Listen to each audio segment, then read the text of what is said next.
Okay, again, thank you so much for joining. I'm Jacques Barcia. I'm a research fellow at the Institute for the Future. I'm going to be your host today in this episode of our Foresight Talks, in which we're going to talk about artifacts from the future, the idea that you can materialize the future in the present. And I have two amazing guests with me. Again, I'm going to introduce them in a little while. But before I do that, I'd like to just give you a general sense of some of the things we do at IFTF, and including, talking and teaching how to develop artifacts from the future. So our agenda for today is, again, I'm going to talk a little bit about learning foresight with IFTF, learning how to identify shifts that are happening today and what possibilities they open for the future, and how can you act upon those shifts? How can you envision those possibilities, those alternative futures, and how can you do something about it? How can you influence the future? Like I said, we're going to talk about artifacts from the future today, and I have these two amazing guests with me. Christian Canyibe, which is the head of design of Éramos Tantos, a design firm based on Mexico City, Mexico, and my friend Nicholas Weidinger, which is a senior UX designer at Instrumental Inc., but used to be one of the guys responsible for artifacts from the future at IFTF some years ago. He's also he's a fellow at IFTF, still does a few things with us. So we three are going to do some crazy stuff today because we're going to talk about artifacts from the future. We're going to take some Q&A from you, some questions and answers later in this session, but in the middle of the session, we're gonna prototype, or we're gonna kind of show you, because we're really into show don't tell, we're gonna show you how do we develop artifacts from the future. So we're gonna do a little demo here live. We have some material, and we're gonna ask some help from you with some additional evidence of the futures in the making, and we're gonna do a brainstorm session and try to come up with a simple artifact from the future in 10 minutes. Is that what we agreed? Yeah, that's it. So it's gonna be crazy. It's gonna be really interesting and fun, and hopefully you'll get a glimpse of how not just what artifacts from the future, but empower yourselves to do that on your own, because again, it's not magic. It's simply getting your brains working and doing some sketches, and then refining your artifacts. So IFTF has a number of training programs in which we teach how we envision the future. So the processes and the tools that we apply in our own research. And again, we have like 50 plus years of experience in researching the future. These processes and tools we teach to our audiences in open trainings. We have a few options for individuals. For example, we have the Foresight Essentials training, which is a 22 tools divided into our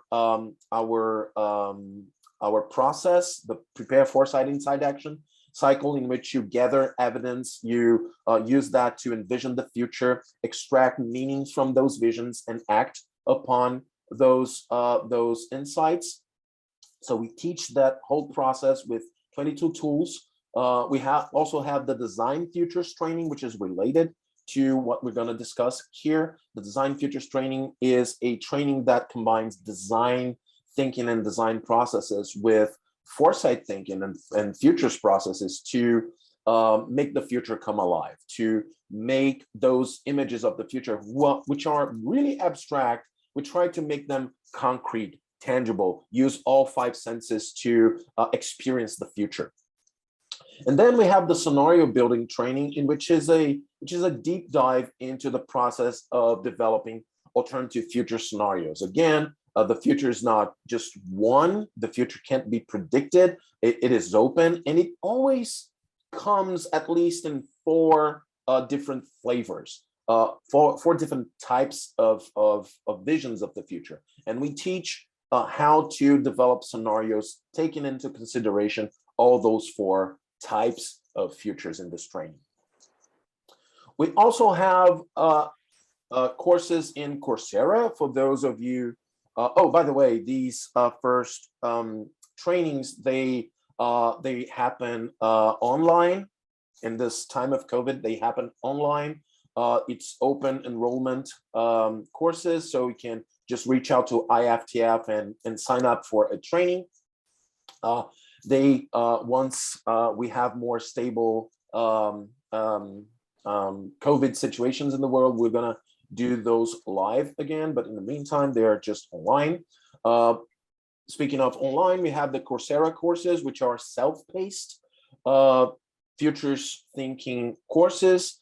We have this self-guided one on Coursera and the Life After COVID-19 on Coursera as well. Again, both on Coursera, self-paced, really interesting material, especially if you want to take a first step at futures thinking. Oops. We also have custom trainings. They are customized for organizations who want to, for example, train their team, train their innovation teams, or train their HR teams or their C-suite into futures thinking methods and tools. And we have the Future Back accelerators, which is really applying foresight to solve custom business challenges for executives. It has to do with leadership, developing leadership with foresight. We have some upcoming trainings in the Foresight Essentials training. There are spots in March, June, and July, and you can see how many sessions are there. The March and June are online, and the July one is in person in Palo Alto. The scenario building one, we have another cohort coming in March. There will be 5 sessions online. We have the Fast Futures Foresight for Beginners, which is 19 minutes in Coursera, and the Design Futures training. I think it's in Coursera. Correct me if I'm wrong, Aicha, please. And the Design Futures training in May. There will be 5 sessions. We have lots of resources for our community. Foresight Talks webinars. This one is part of that. We have Foresight practitioners meetups, people who enroll in our trainings. They form communities, and we keep talking with them. We organize, we help them get together and talk about foresight. We have Ask a Futurist webinars, in which a specialist comes and talks about foresight in kind of a deeper dive into a specific practice from that specialist, from that foresight practitioner. We have a newsletter, buddy matches. Again, we love building communities and pairing up people, matching people who have similar interests, and the Foresight Matters Medium channel as well, in which you can read some awesome articles about foresight. We have this Zoom webinar. We're going to have some Q&A later in this session. Just use the chat if you want. Introduce yourself. You can ask questions through there as well, and also using the Q&A feature in your Zoom. Again, everyone is automatically muted, but we will respond to your questions. Just to introduce my 2 great guests, just to say hello, Christian Kanyibi, which is a head of design of Eremos Tantos. Christian, thank you so much for joining. Want to say hello to our audience? Hi, everyone. Thank you for this invitation, Jack. Awesome, awesome. Glad to have you. And Nick, just say hi to our audience. Hey, everybody. I'm excited to be here and stoked to talk about artifacts from the future. Awesomeness. Awesomeness. So I am gonna start with a quote unquote simple question because I think that everybody's really curious about that, which is what are artifacts from the future? And artifacts from the future, they are a part of something larger we call design futures, which has to do with our training design futures at IFTF. And the idea of design futures is, as I define it, or as I see it, is really using both worlds of design and foresight to make the future come alive, bring the future, bring those abstract descriptions of the future, which is, that's really a challenge. When you're talking about the future and you may describe very vividly an image from the future, like a scenario, a forecast, but still it's very abstract. It takes a lot of effort from someone who's listening to kind of understand what do you mean exactly by impersonated chatbots, or environmental persons. What do you mean by that? So by bringing those concepts into a concrete experience, maybe a piece of advertising, maybe an experience, an immersion, people get a better sense. It helps them understand what the concept is. So Design Futures tries to do that. On one side, using design to help foresight practitioners make people feel the future with using all five senses, like touching the future, smelling the future, and listening to the future, not just imagining, but seeing the future. But on the other hand, it's about helping designers design with the future in mind. So instead of just speculating about the future, no, researching the future and bringing that and prototyping the future into concrete designs, so you have a better sense of what they mean for society in the future. So that's how I see Design Futures. And then one thing we do at Design Futures, bringing the future to reality, is creating artifacts from the future. So I'd like to ask one of our experts and one of the guys I've been following before joining IFTF.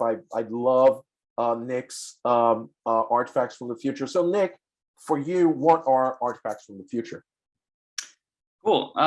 Thanks. So to begin this, I'm just going to jump right in and show an example, because I think that awesome. A picture is worth 1,000 words. So what you're seeing here is the start of an artifact from the future. The idea is that a tomanella is like a genetic mashup of a tomato plant and a citronella plant. And, it's like when you eat this tomato, or this tomanella rather, mosquitoes will not go near you. And, it's a little bit science fiction, but it's based in some science fact. And so this picture that you're seeing here is it's the start of an artifact from the future. It's an image that begins to share that idea. But they get even better when you make it a concrete example. And so this is, just a little seed pack. And it looks just like any other seed pack that you could buy from the garden store. And it has seeds in it. And it says tomanella. And if you take this tomanella seed pack and put it next to an actual tomato plant, then you create an experience where you can smell the tomato, you can see the tomanella seed pack. Maybe if you put like a citronella candle next to it, then you start to get that mixing of the senses. And it's intended to kind of be a conversation starter. Is this a good idea? Is this the kind of thing that we want in the world? Or is this something that we should avoid having? Here's another example of an artifact from the future. It's a gender exchange, hack your hormones. So it's the kind of thing that you could get at like a gas station counter next to the like caffeine pills. And the idea is that there's two pills, and whether you're male or female, if you take one pill, then you feel the gender, like the physical chemical experience of what it feels like to be of the opposite gender. And so, again, this is sort of based in science fiction, science fact. But it's the kind of thing that you can take to a conference or a party and start that discussion of what would a future look like where we can change the expression and the feeling of our gender just by taking a simple pill and then being able to reverse it just as easily. So those are some concrete examples of artifacts from the future. I was muted. Awesome. So two questions here. These things, just to make sure that people got it, these things do not exist. Like the things you've shown, they do not exist in real life. They're kind of what we call forecasts, descriptions, provocative descriptions of the future. But then what you did is, make them, concrete, visual, at least. Why? Why would you do that? I mean, why? What artifacts are good for? Good question. So it's the value of making something concrete is that when we see a physical object, our brain has to believe it because we're seeing it and it's there. And sometimes when we talk about ideas from the future, it's so abstract that it's really easy for people to project their own beliefs and ideas onto it. And we're all living in our own heads with the shared cultural experience. But oftentimes when we're talking about the future, we're more inside of our own head than having the shared experience. And so when we have this physical object that our brain can't help but accept as some form of reality, even if it's a speculative reality, then it's kind of like a checkpoint or like a stake in the sand of like a shared understanding that we can then like go and like with the stake in the sand in the future, we can safely explore what the environment is in which this object would exist. Where if you're just talking purely in the abstract sense, then it can be hard to make sure that everybody's on the same page. Yeah, I like when you say that it's a form of putting people on the same page or sharing that experience. You can't share the image that is inside your head. You can't kind of describe it, but you can't be there. It can't be in anybody's head, at least for now. But I like that of that shared experience. Cool. Now, Nick had a lot of experience doing artifacts from the future at IFTF and after IFTF for a long time. But I'd like to ask Christian, because you've recently participated in a very cool project for the Telefonica Foundation in Spain, in which you and I and Jake Dunnigan developed a scenario, a very immersive scenario for an open audience. And I'd like to first hear from you, how was the experience? Because you don't have any formal foresight training. And I even suppose that you've never had any contact with futures thinking before. Okay, you know Jorge, our friend Jorge, but not as a process. So I'd like to hear from you. How was that from a design perspective, maybe your own experience? How was that first encounter with artifacts from the future? Well, as you said, I'm a graphic designer, and our studio is well known to move to the opposite way, because we are always trying to emulate or look like some aesthetics from the past. We are always trying to improve our technique to look more realistic about this past aesthetic. So it was a different experience, because in this project we had to imagine a scenario about a fictional soccer team, a football team.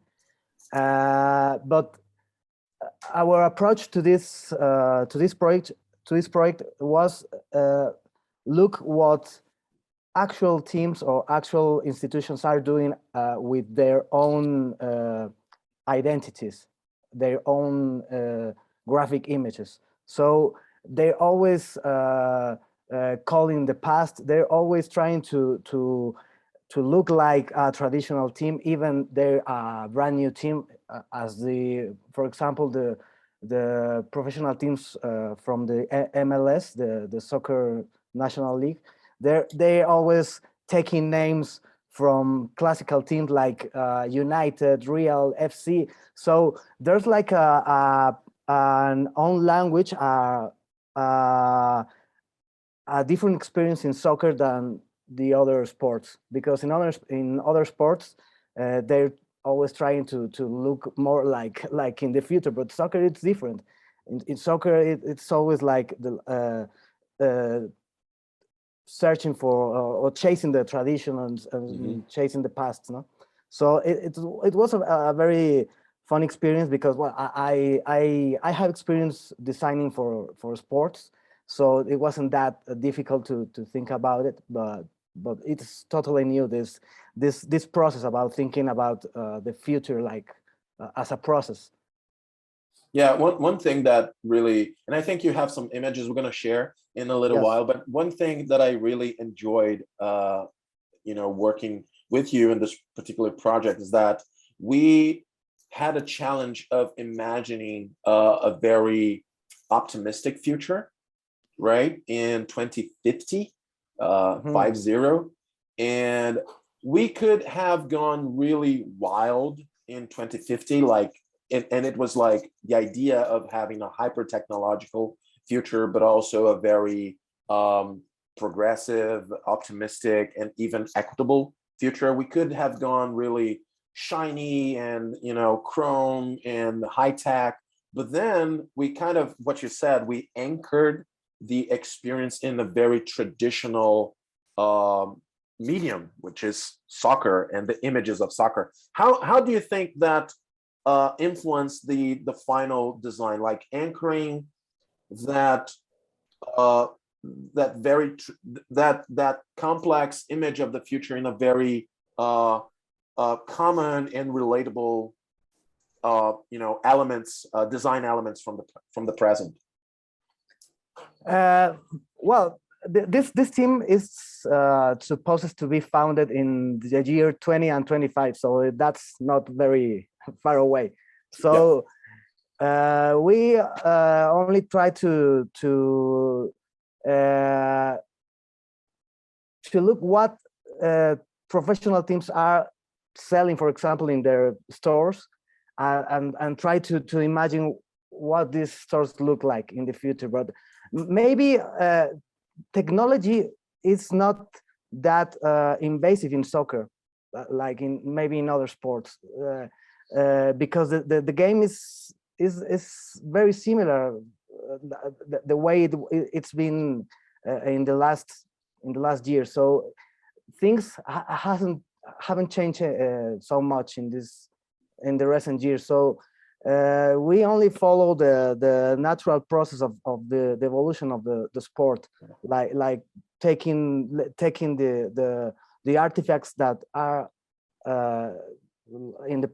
currently in the present, and only make an adaptation, thinking in the future in only maybe 20 years. Interesting. Could you share some images, Christian? Yes, of course. From the work we did. I think we have some sketches as well. Yep.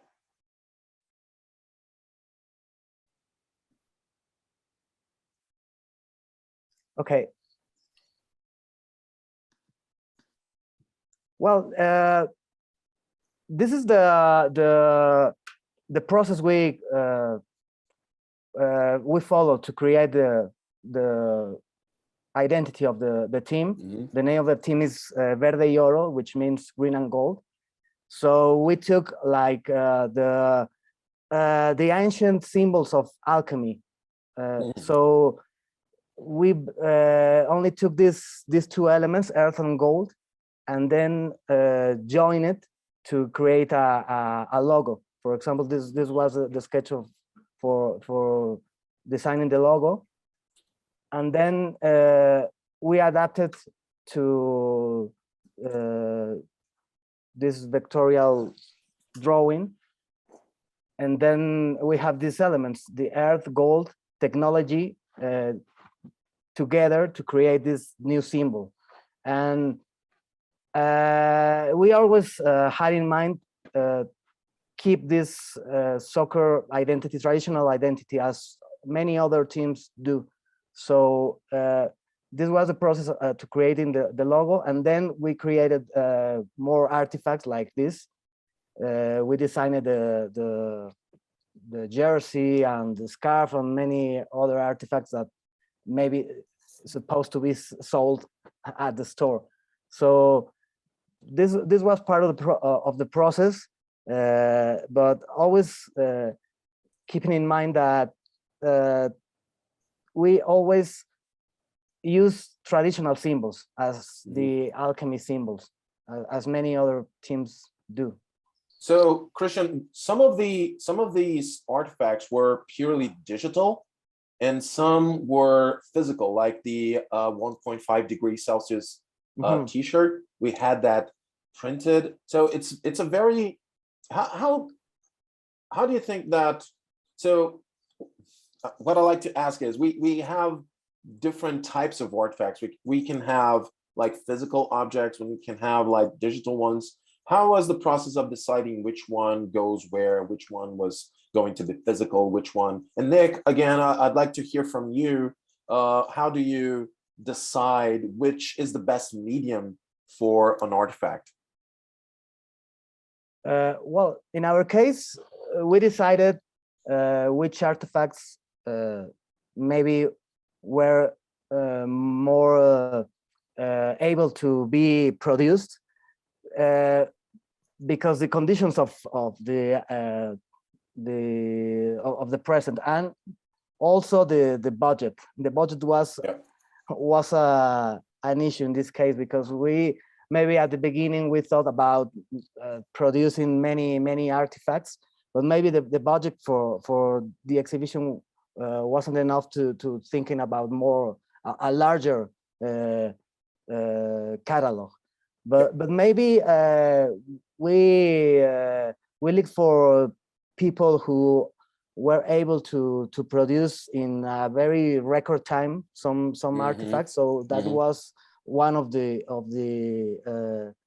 criteria to choose which objects. Interesting. Interesting. What about you, Nick? How do you decide? I mean, I think budget and time is one of the main issues. You can't do like a full scale artifact. And how, or even a better question, how do you, based on those restrictions, how do you reroute an artifact that you thought that, oh, I'm going to do this. This is really like a one-on-one prototype. Oh no, I don't have money for that. How can I strip down the most fundamental things? How do you manage that? Yeah, I mean, working within budget and time is like the human condition. Everybody has to do that. When designing artifacts, it's the thing that we always strive for is having some sort of physical object that has a multi-sensory experience. Like the more like touch, taste, smell, hearing, like the more senses that you can engage with an artifact, the more real it becomes. I think that like lately, one of the big constraints that we're working against is COVID. So it's like, how do we really want to aim for some sort of physical space interactive experience? Probably not. So it really comes down to like just trying out everything, and every artifact is different. And it's kind of like a one-off basis of what is the format that resonates the most with people. You know, like what is the thing that is familiar enough for people to really like quickly understand it, and then like how do we change, like I think that the fewer elements that you can change of a familiar format, the more quickly people can understand what's going on. Got it. So something like, taking the idea of like branding for a soccer team, that's a thing that a lot of people can relate to. And then changing just a few elements to really let that future scenario come through, like that's totally a win. Mhm, mhm. Awesome. Now that we kind of understand a little bit more about the concept behind artifacts from the future, one thing that people often are worried about when developing artifacts from the future or wanting to develop artifacts from the future, they say, oh, I'm not a designer. I'm not a graphic designer. I'm not a visual artist. I don't think I can do that. So what we're going to do now is we're going to demonstrate how a real, quote unquote, real or simulated creation of artifact from the future looks like. And it's going to be messy, and it's going to be lots of sketching and lots of discussion with not much, graphic design involved. So you can see that everybody can do that. So I'm going to pull up my Miro board, because we have some signals, some random signals that we've collected. And we thought that we could combine them to generate an artifact from the future. But I'm going to do a little more here. I'm going to ask the audience to put in the chat a signal. Again, a signal is a small disruption that has the potential to change the status quo, change the future. It's something that is very specific, but has that thing that might go viral and really redefine reality. So if you have a signal, put in the chat with a description of the signal, like what is a signal, and describe that very briefly in one phrase, and then use another phrase to say how this signal changes the world, how this signal might change the future. And hopefully we can use that to add a little bit of flavor to our artifact. Sounds good? Now add to the chat.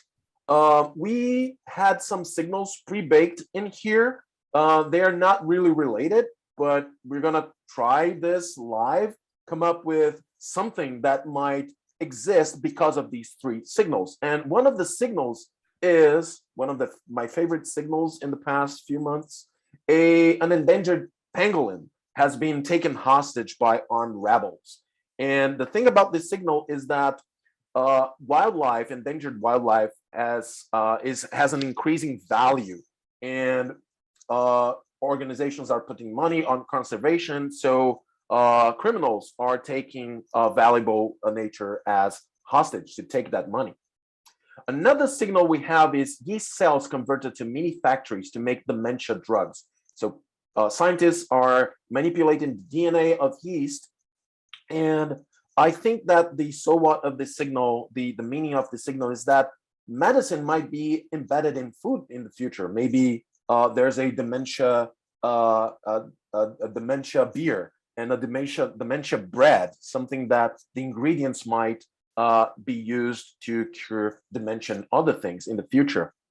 The last signal is wine business sees a problem. Millennials aren't drinking enough.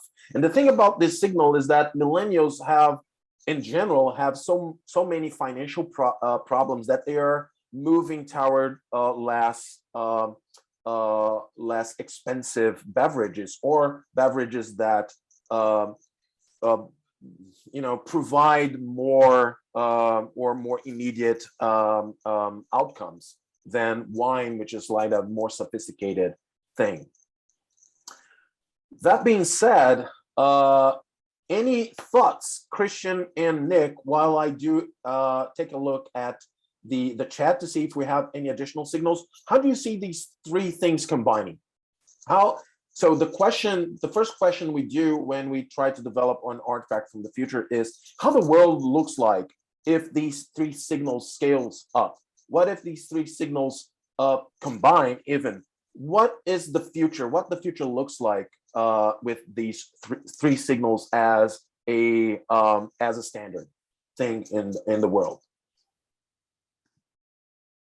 Yeah, that the pangolin signal is absolutely fascinating, and I mean, humans, we have always been like, you know, nature has always been kind of celebrated and put on a pedestal. Like back in the olden days when we didn't have social media and the internet, you know, it's like having a pineapple was really like one of the greatest shows of status in Europe anyways, because, you know, in order to get a pineapple, you'd have to bring it all the way across the continent. And so the idea of being attentive towards nature and like kind of putting that much value on it that you can take something hostage it's really fascinating. Interesting. Christian, any thoughts? Yes, I was thinking about the other one, the yeast cell converted to mini factories, because well, maybe this could be a, hope for many people who are trying to treat the mental diseases. So I think this is an interesting signal. Mm-hmm. And how do you see these three things combining? If there is an object in the future, again, let's say that we're doing like future archaeology here. We've transported ourselves into the future, and we're looking at maybe our household. What's some object in our homes that may have characteristics common to these signals? And we have a few other signals here that are coming. Some breakthrough on nuclear fusion, a new keyboard that can literally sing lyrics. That's very interesting. Roblox accused of being an unsafe environment for children. Interesting. And children are reading less than ever before. Interesting that we have two children-related signals here. Maybe you should take a look at these. So anything that comes to your mind in terms of artifacts, Nick? Yeah, so the idea of like millennials not drinking wine as much, you know, that being detrimental to the wine industry. It's an industry like any other that is interested in self-preservation. So I'm wondering, like, how could the wine industry pivot to really make their product relevant again to millennials? Another thing that millennials are facing is, you know, like, depends on what country you're living in, but inadequate access to healthcare. And so I wonder if the wine industry might, you know, decide to team up with the yeast cell that can make, you know, drugs, maybe dementia drugs, but also any other drug that would be relevant. And like, what if they start fermenting yeast and bottling wine that is the new like prescription drug that you need for whatever ailment you have. And so you would be getting a prescription from your doctor to take, you know, this type of wine with dinner and this type of wine, you know, like during lunch. So it's kind of like the signal of the yeast mini factory for different drugs could help save the wine industry. Interesting. So like, I like the idea of bringing a new beverage for that kind of is regenerative in some sort. Like it's not an energy drink. It's like it's like more like a medicine drink or something like that. Christian, how do you see what would be the name, or what would be some characteristics of this new beverage? Well, maybe that's the term for the pangolin. I don't know. Maybe we can use the pangolin as the main character of our branding. Well, but yeah, probably, and I'm thinking about the design, the shape of the bottle, like with this the skin of the pangolin, which has these spikes. I don't know, like using the shape of the animal to adapt to a packaging. Let me see if I can come up with a penguin here. I'm terrible at drawing, as you can see. I call myself a design futurist, but I definitely can't draw, which for the sake of this session is great. Okay, so what's the name of our, so what's the kind of, what's the characteristic, the main characteristic of this regenerative beverage? Regenerative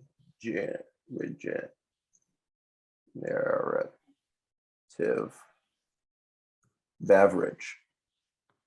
Nick, any thoughts? What does it do exactly? What type of regeneration does it? I'm kind of leaning towards something generic, that the like RX wine or something like that. You know, it's like the generic version of the prescription drug that is, you know, it's like affordable, accessible, something that would instill trust.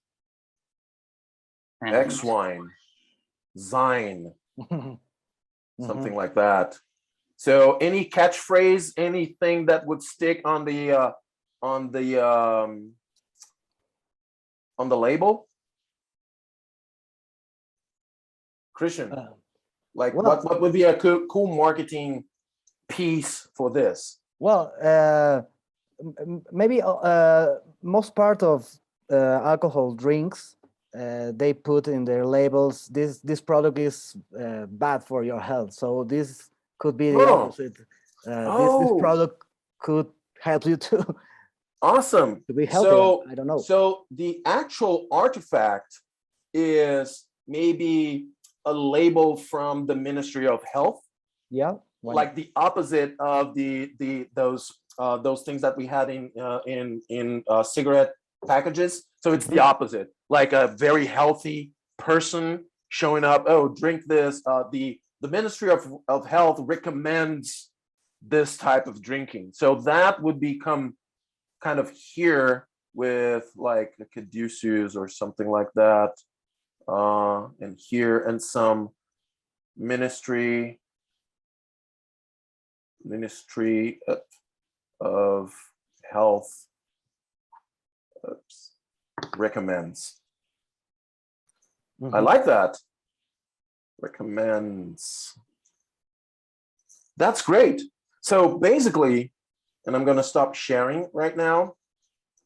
So in less than 10 minutes, we've developed a sketch for an artifact from the future, which is a beverage that is let's put more words on it, like an alcoholic beverage that is actually recommended by health organizations. That's a huge shift from what we have today. And if I were to describe that to people, yeah, okay, but then I could, you know, put that on a shelf. I could even put actual wine or beer and make people drink from that and say, okay, now how's it like to, you know, do you feel more energetic? Do you feel healthier? That would be a gate for a larger conversation about a shift from interest in, you know, youth interested in drinking to, you know, get drunk or socialize, but a shift toward a healthier perspective, more like instead of socializing is more internal of your own personal health and well-being. Does that make sense? Totally. Yeah, and yeah. this kind of back when, you know, maybe 50 years ago, during Prohibition, you weren't able to sell alcohol over the counter, but a doctor was able to prescribe alcohol as, you know, some sort of medicine. Yeah. And so this is, it's got those echoes of the past in it that are, you know, culturally familiar. And I wonder if, like, during the wine's pivot and rebranding to be a health beverage, you know, maybe the alcohol content might slowly lessen to something that you're, you know, it's like you're not drinking it for the alcohol, but you're drinking it as a health beverage or a health tonic. Awesome. We have Lots of interesting comments in the chat, and yes, you can fine tune that artifact to, instead of wine, it's like a craft beer or a spirit or a non-alcoholic. You can, after we do this, like this first sketch, we come back to this artifact and say, okay, is this really the best version of this artifact? How can we fine tune that? Then we process that into a better forecast with fine tune, or we ask a graphic designer to kind of come up with a better version of it, and we evaluate, and then after a few interactions, it becomes the final design. Mm-hmm. Oh, I think that chat has decided the name for Rimanita. Rimanita. Rimanita. That's awesome. That's awesome. It's a great. Yeah, that's great. So I'd like to move to questions from the audience. I have a few right now. For example, Nick, what is the most provocative or memorable artifact from the future that you've seen? What's the one? The one I have is actually from you, Nick, which is the bacon extruder. But what's yours? I think that some of the best artifacts are some of my favorite ones, honestly, are from science fiction. I think that Jacques, you might have brought this up earlier, but like the Star Trek tricorder or the communicator is, it was in science fiction originally, but then they kind of introduced the idea to popular culture of having a handheld device that you can use for communication. So that's one that's kind of like, it started off as a science fiction prop, but then it's kind of lived its life and become reality. Yeah. I have a few pictures of the bacon extruder. Yeah, please bring that up. It's so cool. Cool. So this is taking the idea of lab grown meat. It's one of those, a signal from the future that is still in the lab and hasn't really made it out to the consumer shelves.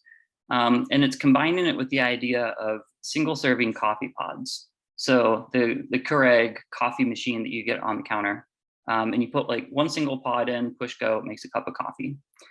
So combining these two ideas, what we get is the countertop meets bacon extruder.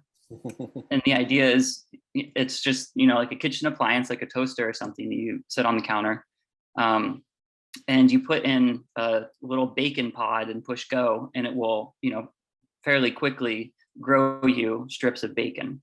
And so this artifact exists in a speculative future that's there's more of a story built out beyond this countertop meets bacon extruder. And that's the idea that artificial intelligence and animals have teamed up. And so if you're interested in reading more about the story, there's a link to it and documentation on how it's built. But basically the idea is that pigs own the intellectual property rights to their DNA. And so they have a monopoly on being able to productize it. By the way, all these artifacts that you're showing, the same that we did in our session, they're not things that came out of your mind. They were research, the result of research. We had signals and drivers, evidences of that this is a possible future. Mm-hmm. Yeah, it's some of the best artifacts are based on current technology, so everything feels plausible. But then, you can go way off in left field and come up with the unlikely black swan event speculative scenario. I think that the most interesting artifacts are the ones that aren't necessarily gonna happen, but they're provocative about, it's like, is this a future that we want to work towards, or is it one that we want to avoid happening? Yeah. What about you, Christian? Oh, by the way, we had a question that you may answer, Christian. So what about the Verde Oro? What the soccer artifacts were hoping to help us imagine? So what were they? What was Verde Oro about? Well, Verde Oro, it's supposed to be a team which implies, for example, the people from many characteristics. Like this team were created with regular people or average people, average athletes, but maybe also this trans technological sports people, which maybe it's like the future is to be like. So I don't know how this could be a reality in the future, like Yeah. mix people from many genders into Yeah. into the same team, but Yeah, this it was had about it. yeah, it had many elements. I remember we had lots of discussion about how could this how could it futurize, for example. One thing we had was kind of anchoring in the concrete experiences of soccer, but also how can it futurize it, make it really sound like this comes from the future. And one thing we ended up with is that this team was actually coached by an artificial Yeah. intelligence system. And it in the ticket, for example, it had a message for the audience saying you're joining you're attending the match, but the place you're going to seat is going to be determined by the coach itself because of your characteristics, how you cheer, or Mhm. how good you are at your sustainability score. You'll have different places in the stadium, so there is a sense of coordination in here, but also which is represented by the gold. It's kind of prosperity and technology, etc. But then there's the thing about the verde, the thing that the jersey, for example, we had this discussion about the fibers of the jersey being a kind of carbon capture technologies can be used in that jersey. So while the team was playing, they were actually sucking carbon from the atmosphere. So these little elements made you kind of imagine and immerse yourself into the future. And I think we came up with over 30 artifacts. Is that correct? Yeah, maybe. Yeah. Yeah, maybe. And also we designed some characters. We sketched some characters based in your brief. Each player had a specific characteristic about their skills for soccer.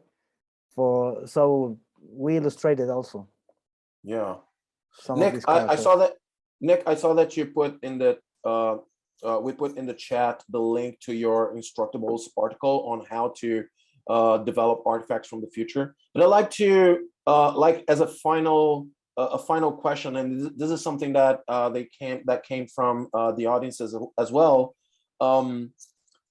Process wise, how it is to develop an artifact from the future. We kind of did a rough sketch and a prototype, and really an ideation here. But how could you unpack the process before, something that we do before this sketching, and also the after of sketching on artifact? What's the process looks like? Sure. So here I can share the screen, so we've got some pictures to go with it. So one of the first things to do is kind of pick a theme for what the artifact is that we're working on, whether it's like a geographic location, like the future of a particular city, maybe it's an industry that we're thinking about, or in this case with the animals doing capitalism project, it's anytime that animals are interacting with society in interesting ways. So we also, it's helpful to kind of scope the project, both in how plausible we want the final outcome to be, and also what timeline we want to work on. Generally, IFTF does forecasts on about a 10-year timescale. It's far enough in the future that, you know, it's like a lot can happen in 10 years, but it's also close enough that it's a future that a lot of us are likely to see. And so it's really kind of like a safe place because it's relevant, but it's far enough out that a lot can happen. And then, so this cone of possibility is scoping the likelihood of the event that we're talking about. So if we're working, you know, developing something for a more conservative organization, they probably would want to be, you know, seeing something that's probably going to happen. It's a good idea to, you know, maybe stretch some minds out to what's plausible. Where with the animals doing capitalism, it's like I went all the way to the edge of, you know, it's like running up against the laws of physics. How far can we stretch what's possible? It's always a good conversation to have with the team to kind of like, you know, make sure that we're working in the right direction. Then one thing that we've been doing is gathering signals of the future. This picture that we see here is a picture of a monkey that took a selfie. If you're familiar with it, the cameraman tried to publish a picture of it, but it was deemed that the monkey owned the intellectual property rights to the selfie because the monkey took the picture. So these are events that are happening kind of at the edge of, you know, it's like, it's not mainstream. You don't go around seeing monkeys taking selfies every day, but it did happen once and it ended up in court. So that's an example of a good signal from the future. We worked with some others earlier. And then from there, brainstorming ideas, like it's really a matter of randomly combining different things. It can be random or it can be very intentional, but, you know, making mashups. Sketching ideas really helps get the idea out there very quickly. Just a one sentence description is really all you need. Get feedback on the ideas. It's, you know, it's like if you develop in a vacuum that then you make niche artifacts that are not going to resonate with people. And then finally prototyping. This particular example was like 3D printed, painted, sanded. There was a Arduino electronics interactive component. But some of the best artifacts that I've seen are like this sign, for example. This sign is up in the IFTF restroom, and it's basically saying that the toilet is a smart toilet. And by using it, you're consenting to having your waste analyzed and, you know, genetically fingerprinted, cross-referenced with your ID.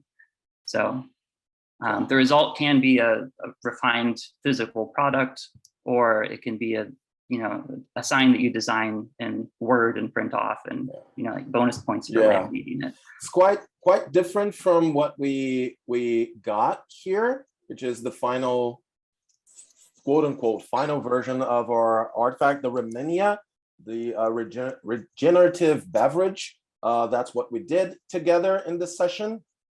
And with that, I'd like to thank you all for coming, and remember you that we have another great conversation on March the 2nd, how to be fearless in realizing a world with possibilities, with Jane McGonigal and Leah Zaidi. Jane and Leah are from IFTF, two great minds. So if you're interested in this awesome conversation, please sign up and join us on March 2nd. There are lots of tools and resources at IFTF. For example, if you're interested in understanding the future better and, you know, keeping track of the shifts that are happening today, we have this partnership, this program called the IFTF Vantage, in which we have a number of different deliverables, including maps of the decade, a futures platform with emerging signals, a foresight guide, someone that can help you and your organization navigate the future. So if you're interested in Vantage, please go to www.iftf.org/Vantage. And thanks for joining. Keep in touch. These are our contacts, the website for Foresight Essentials, and our email. If you're interested in more of our trainings, please reach out. We have so many things for you, and we'd love to keep that conversation going. So if you have additional questions for me, Nick, or Chris about artifacts from the future and design futures, please reach out. Thank you so much. And thank you so much, Nick and Chris, for having this amazing conversation. Cool. Thanks, Jacques, and thanks everyone for showing up. Thank See you. ya. Bye-bye. Bye. See ya.